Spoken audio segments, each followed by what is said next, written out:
going to set us on a whole new prosperous path. Right over there. Let's get the resolute.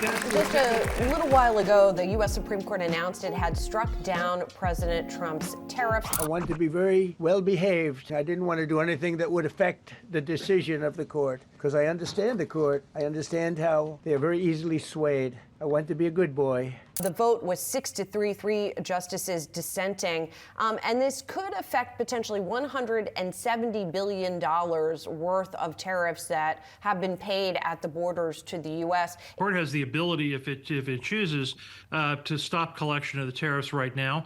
The court can also say that the tariffs could continue to be collected until the lower courts figure out exactly how the remedy is going to proceed. The president's got lots of other tariffs authorities, and one thing they will almost certainly do is migrate to those other tariffs authorities. Today I will sign an order to impose a 10% global tariff under Section 122, over and above our normal tariffs already being charged. And we're also initiating several Section 301 and other investigations to protect our country from unfair trading practices of other countries and companies. This is one specific law and dealing with the question only of whether Congress gave the president the ability to tariff as part of the declaration of an international economic emergency. The court essentially rules that the words regulate importation in the law doesn't give the president the ability to effectively tax any of that, and that taxing exports is explicitly denied by the Constitution. Markets should be careful to understand two things.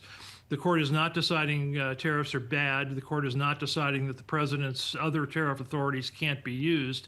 And the court is also not suggesting that there's any disgorgement of the trillions of dollars that the administration has collected so far. That's going to be up to the lower court. That's going to take a long time.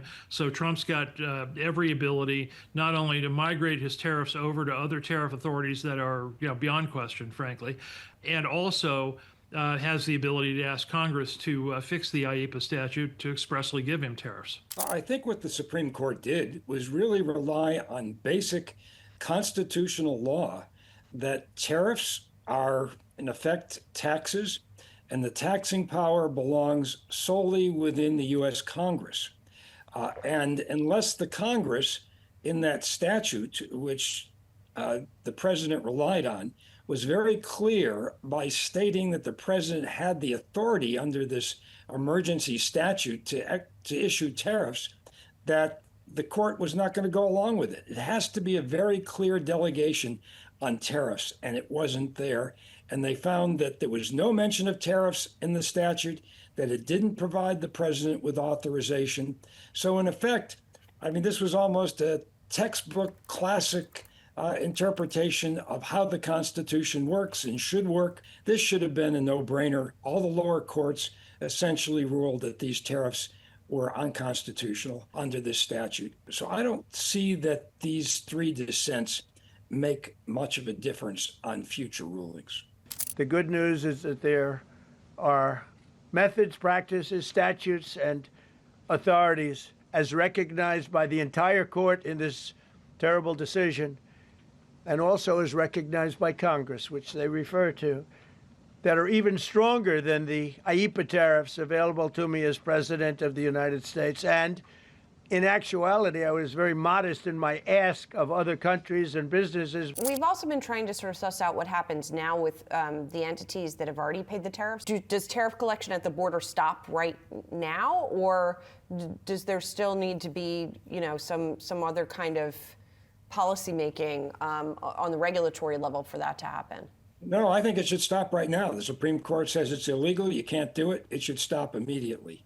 And I think they're also going to have to claw back all these monies that were paid. There's got to be a process whereby companies who have had to pay these tariffs are going to get refunds.